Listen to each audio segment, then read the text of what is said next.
Hello YouTube, my name is Nero and today is Call of Duty Black Ops 3 and another episode of Dear Nero, which of course is the weekly series here on my channel where subscribers send me in fan mail and or fan questions and I do best to answer them. To cover on the gameplay today, we are playing Hardcore. I did a video recently with my thoughts and impressions of the Hardcore playlists here in Black Ops 3, as I'm somebody who used to play Hardcore a lot back in the day, but I haven't played it for like the past 5 years or so, and I just started playing it the other evening, and yeah, it's been a lot of fun playing Hardcore. I actually have a lot of Hardcore matches recorded, and I figured I would share some of those here in this video for this week's gameplay, and hopefully you guys will sit back, relax, and enjoy that. Some of these matches are really good, some of them are kind of above average, some of them are kind of poor. It's me trying to adjust myself to playing Hardcore here in Black Ops 3. It's something that definitely took a little bit of getting used to, but once I kind of got the feel for things, it was actually a lot of fun, and definitely recommend you guys try out Hardcore here in Black Ops 3 if you guys haven't. A lot of questions are going to be coming in from Twitter this week. The first one is going to be coming in from Alex T, who's going to write, "Dear Nero, do you miss last-gen consoles or last-gen games?" And Alex, I don't. And the reason why I don't miss them is because they haven't gone anywhere, right? My Xbox 360 is right there. It's on the other end of my desk. If I want to plug it in, I can plug it in and play those games. I still have them. They're still in the box.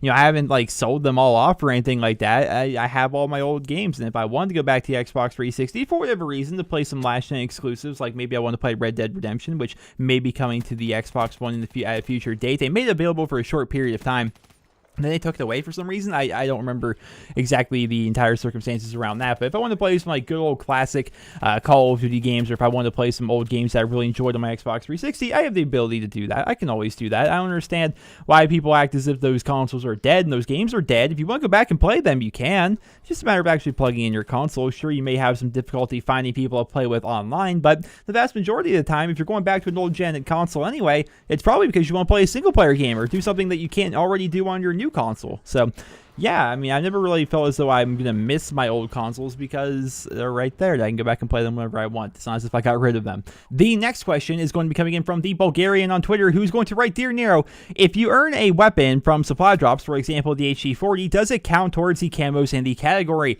And this is something I actually know quite a bit about because this is something that's been happening in Call of Duty since Black Ops 2 when they introduced a Peacekeeper as a DLC weapon. And it's definitely a confusing thing that people actually ask me a lot, so I figured I would go ahead and answer it here in this video. So if you were to get, for example, the HG40 submachine gun out of a supply drop, that is not going to affect your ability to earn diamond submachine guns. How it works is it treats the supply drop weapons as if they were their own separate entity, essentially. So you can get diamond SMGs by completing gold challenges on all of the SMGs that came stock with the game, and then you can unlock diamond or even dark matter for all of that matter, right? And if you want to actually unlock these challenges for your HG40, you just need to level up your HG40 and unlock the challenges. So for example, I myself have diamond SMGs, right? I don't have dark matter quite yet, but I do have diamond submachine guns unlocked. Now, hypothetically, if I were to get lucky, which will probably never happen, considering I've spent an absurd amount of money on supply drops, I'm yet to even get anything good. If I were to get the HG40 today out of a supply drop, I could then level up my HG40, then unlock gold for it, and by doing that, I would automatically unlock diamond for it as well. And hypothetically, if I had dark matter, I would automatically unlock dark matter for it as well, because I would have completed all the challenges. So that's how it works. It's a pretty confusing system. I understand for some people, it's definitely weird. It's like, oh, is it going to affect whether or not I can get dark matter? Is it going to affect whether or not I can get diamond? It doesn't whatsoever, right? You can just completely ignore it. Like from day one, for example, let's say you just started playing Black Ops 3 right when this DLC dropped, right, and the HG40 and the RSA interdiction were available, and you got both of them with your first supply drop somehow, you could never touch those weapons and still unlock dark matter or still unlock diamond for their respective categories, right? They're treated as their own separate entity, but if you would like to unlock diamond, gold, or dark matter for those particular weapons, then you're going to need to, of course, level up those weapons as well. You're not just going to get those camos automatically by doing the other challenges on the other weapons. You need to actually level up these ones as well and do the challenges for them. So I can understand it's a pretty confusing system, and it kind of is, but once you kind of understand that the supply drop weapons are kind of treated as their own separate entity, it's a pretty simple system, all things considered. The next question is going to be coming in from Crawler on Twitter, who's going to write, "Dear Nero, how can Infinity Ward make Call of Duty 2016 not suck if it is actually sci-fi?" So Crawler, if the game is fun, it's not going to suck, right? I think a lot of people look at the premise or the theme of a science fiction game or a game that's set super far in the future as reason for why the game could suck. And for me, it's like it's a theme, right? It's a theme behind the game. That doesn't mean the game can necessarily suck. The game itself could still be great, right? It could still be very fun. It just completely depends on whether or not they want to make it fun. It depends on what kind of systems they want to put in place for Call of Duty 2016. So, for example, the weapons need to be interesting and deep, I suppose, right? There needs to be a lot of different weapon types to keep the fans interested in this new game, similar to what we've had in most Call of Duties, but they just need to make sure they do that as well with their game. Make it so all these weapons actually have recoil, make it so these weapons actually have different performing mechanics, right? I want some burst fire SMGs, I want some burst fire rifles, I want some auto burst rifles, I want some full auto rifles, some semi-automatic rifles, ones with different recoil patterns. You know, if you look at Black Ops 3, there's a lot of weapon variety for you to choose from, and that's a good thing, right? Because that's what keeps fans interested. If I look back to their last game, Call of Duty Ghosts, they did have some interesting ideas, but all the weapons in that game seemed to be lasers that killed you in just a couple of bullets, and it really made it so the majority of the weapons, in my opinion anyway, didn't feel very unique, because they all really did just about the same thing. They just melted everybody, right? I want weapons to actually take a little bit of time to kill. I want these weapons to actually feel unique. I want them to be interesting, and they should definitely add in progression systems similar to what we have here in Black Ops 3. There needs to be a dark matter equivalent in that game. There needs to be a bunch of levels of Prestige Master, just things that make you want to continue playing the game and make you want to continue to progress and do challenges. I made an entire video talking about how dark matter changed the COD community, because it's a fantastic idea. It really is. It gets people going out there and playing the game in a way they never would have before, because they want to complete this challenge for their favorite weapons, right? If you're an assault rifle player and you want to have dark matter, you're going to need to run around with an SMG or with a sniper rifle or with a pistol. You're going to need to do these things if you want to unlock dark matter, and it kind of gets everybody playing the game in lots of different ways. You get to experience the games in ways that you probably wouldn't have on your own, which I think is a pretty good thing. I think that the score streaks or kill streaks, depending on the system they want to go with, need to be powerful, right? They need to be interesting and powerful. That's one of the big criticisms I had of Call of Duty Ghosts, is a lot of the kill streaks in that game were just very poor. There was no UAV. Heaven forbid if they bring back the freaking SATCOM in this next game. But if they make the kill streaks a little bit more fun, a little bit more interesting, you know, if I look back to like Modern Warfare 3, for example, they brought back the AC-130, but they made it so it like didn't bypass spawn protection. It was a useless kill streak pretty much, right? The Reaper was just infinitely better than what that thing was because it had spawn protection on it, right? And just little things like that, they need to pay attention to their score streaks. Make sure they're powerful, but not too powerful. They need to make sure there's lots of variety in the weaponry and lots of challenges for us to complete. And ultimately, it just needs to be a fun game. That's what it comes down to. Black Ops 3 could be set in any setting for all I care, right? Black Ops 3 could be set in World War II. It could be set in World War I. It could be set in, you know, this kind of simulation that I think we're set in now. They could do whatever they want with the setting as long as the game's mechanics are fun. That's all it comes down to, really. So I don't have a ton of faith in Infinity Ward based on their track record. I'm not a big fan of Infinity Ward. I'm sure you guys are well aware. Some people love Infinity Ward, and that's great. But for me, just not my cup of tea, man. I don't like the style of game that they make. So I'm definitely skeptical as to what they're going to be doing with COD 2016. And of course, we don't have any actual confirmation as to whether or not it's actually going to be science fiction.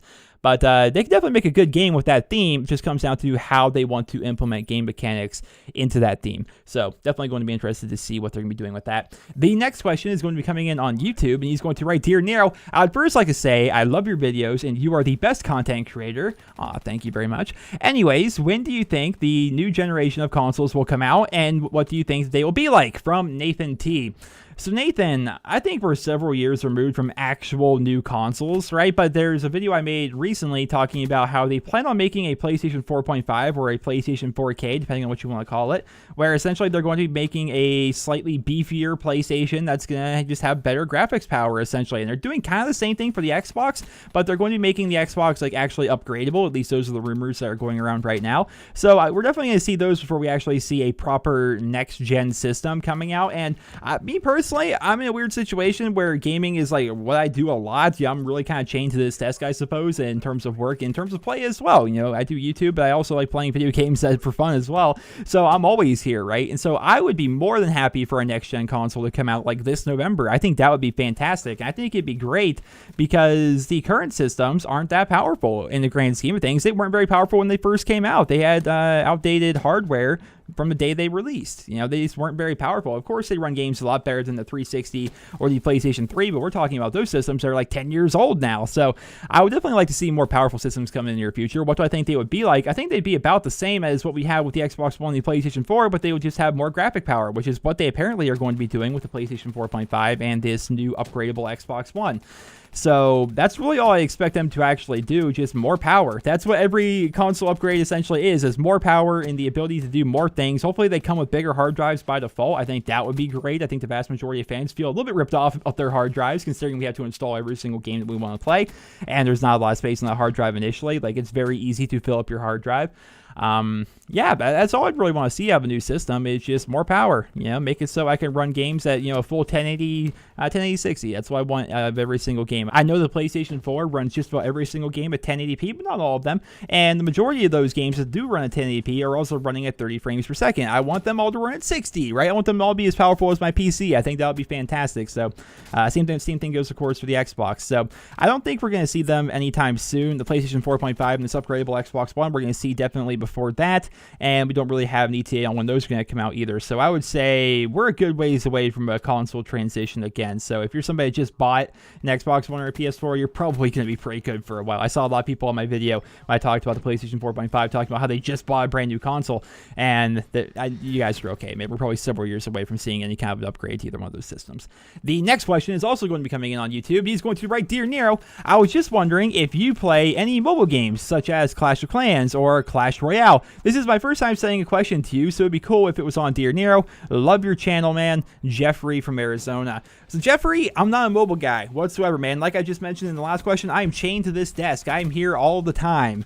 I'm just, whether I'm doing YouTube stuff or if I'm gaming, my PC's here, my Xbox is here, my PlayStation's here, like everything is here, right? So the vast majority of my time I'm here, but if I'm not here, I'm usually doing something pretty specific, right? If I'm actually going somewhere, there's usually a pretty specific activity in mind for that day, and not necessarily one where I'm gonna have time to just sit there and be playing on my phone or anything like that. So I'm not a mobile guy. I don't see the appeal. I suppose I do see the appeal for people who are like constantly on the run. Like if you're somebody who's like riding home from school, riding home from work, or you're on the bus, or if you're at your friend's house or you're at your cousin's house or whatever, and nothing really is going on, then maybe then. But I'm never in a situation where I'm just like, oh, I'm bored. I should be doing something right now, because I'm always here. I'm always working. I'm always playing games. And if I'm not, I'm out doing something very specific. Like we're going somewhere. We're doing some kind of a trip or like a get together or something like that is happening. So I'm always here. I'm always here, always working, always gaming, always doing stuff. And just for that reason, I don't really see the appeal of a mobile game when I have, a PC right here, an Xbox, PlayStation, all that stuff, right? The next question is going to be coming in from Clayton on Twitter, who is going to write, Dear Nero, it is now confirmed that DLC 1 will be coming to the PS3 on April 5th. What are your thoughts? And that is definitely an interesting one, because this is something that just came out of left field, right? Nobody saw this coming. Who would have thought that for some reason the PlayStation 3, not the Xbox 360, would be getting DLC? Now, this may actually have something to do with the exclusivity deal, right? The DLC might also be coming to the Xbox 360, but they're going to be pushing it a month later, and they're giving it to the PlayStation 3 now, and then in a month's time after that, they're going to give it to the Xbox 360. That's a possibility, but whatever happened to last gen not getting DLC at all? It's not like I'm against it. Of course, I'm not against it. Right? It's like, why should they get it? They shouldn't have DLC. They're peasants or anything. Like, I don't care. You guys can have all the DLC you want. I'm glad you guys are getting DLC. At least you got something. I've seen some gameplay, man. I've seen some gameplay of what that game looks like on last gen. It makes me nostalgic for my PlayStation 2, those graphics. I'm telling you what, man. So I feel bad for you guys. I really do. They really did not do a good job porting that thing over. They really didn't. But they decided to bring DLC to those platforms. That's odd. They told us no. There's no season passes. There was going to be no DLC for those systems. There's no supply drops on those systems. Like, why this sudden change of heart? And they didn't really go into any detail as to why they were doing it. They're just like, yeah, we're going to put out DLC 1 on the PlayStation 3 on August 5th. Hope you enjoy. And it's like, what? Okay, you're not going to give us any explanation as to why they're doing it? I think the obvious explanation is they can do it. They just kind of acted like they couldn't. And money is probably why they're doing it. They think people are going to purchase it. So that's interesting, man. I don't have anything else really to say about it besides that. It's definitely interesting that they're going to be adding DLC to that system, and probably the 360, although they haven't confirmed the 360. I don't know what to say. It's very odd that they decided to do that, but it's good for the player, because there are some of you that still play it in 360 and the PlayStation 3, and if you would like to purchase this DLC, which does come with zombies and the 4 maps, then yeah, you can have some fun with that. So I'm definitely happy for you guys. The next 2 questions are also going to be the final 2 questions for this week's episode of Dear Nero, but my answer to them is actually the same, even though they're 2 completely different questions, so I figured I would throw them together. They're both from Twitter, where Nick is going to ask, how likely do you think this year's Call of Duty will have a boots on the ground based movement system. And Ty is going to ask, do you think during 2016 we will see a Borderlands 3? And if so, what kind of bosses would you like to see? So my answer to both of these questions is going to be neither seems very likely. I don't think that the next game is going to be boots on the ground, as people call it, or the traditional movement system that we've seen in Call of Duty leading up until Advanced Warfare. I don't think that we're going to be having that with the next game. I definitely think, especially with a super futuristic sci-fi theme, that we're going to have some kind of like a advanced movement system of some description, I suppose, in COD 2016. And do I think it's going to be likely that we're going to see a Borderlands 3 in 2016? I don't. I do not see a Borderlands 3 in 2016, although I would be pleasantly surprised. Perhaps maybe next November or something like that if they wanted to do like a big AAA release, but I don't see it happening in 2016. Like, they really flopped with the pre-sequel, and that, of course, was with 2K Australia. Then they shut down 2K Australia. That game got one set of DLC.